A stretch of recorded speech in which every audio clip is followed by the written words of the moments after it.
Hi guys, good morning. And for today's vlog, we're gonna be touring the famous Queen Victoria Market here in Melbourne. So, isa ito sa pinaka-famous na market dito sa Victoria or Melbourne. So, technically, itong Queen Victoria Market is divided into 4 sections. So, itong pinapakita ko ngayon, ito yung wet market. So, dito sa wet market, divided siya into sections like sa seafood section, and then meron tayong meat section. Tapos yung meat section divided din siya per category. So meron para sa mga pork, chicken, ganun siya. So later on, paglabas natin dito, we will proceed to the vegetable section. Sa vegetable section, syempre doon yung mga iba't ibang mga gulay, including yung mga fruits. And then sa tabi ng fruit section, or in between yung fruit section tsaka itong wet market, yung kalsada doon, normally yun yung parang mga, andun yung mga nasa food kiosk. So madaming kainan. Although on the left side nitong wet market na to, merong parang food court. So doon, papakita rin natin siya doon on the latter part of this video. And then on the left side naman nung ating mga vegetable section, andun naman yung mga dry goods section. So bahala na kayo. Gulo-gulo na tong vlog na to. Hindi na rin kasi ako nag-i-edit. Wala na akong time mag-edit, kaya raw videos na lang itong mga to. So yeah, ito yung isa sa mga famous na market dito sa Victoria.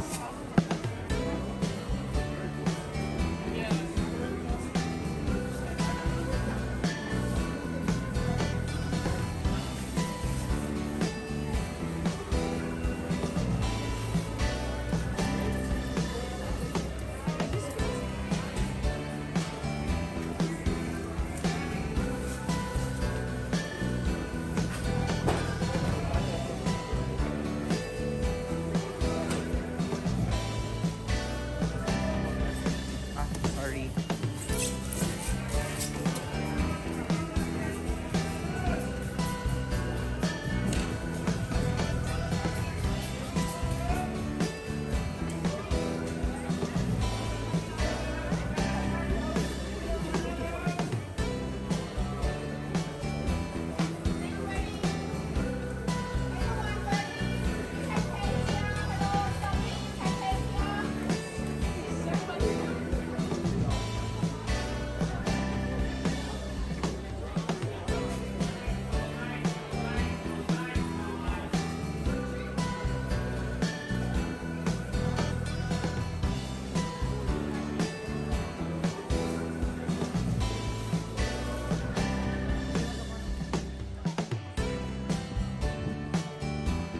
Bakla, ay. Yun yung masarap na donut. Ay, pila ata. Ayan yung masarap na donut.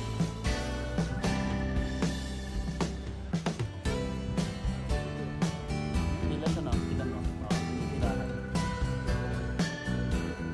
We'll try that soon.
is real salted caramel. Love the combination of the sweetness and the saltiness. I love it.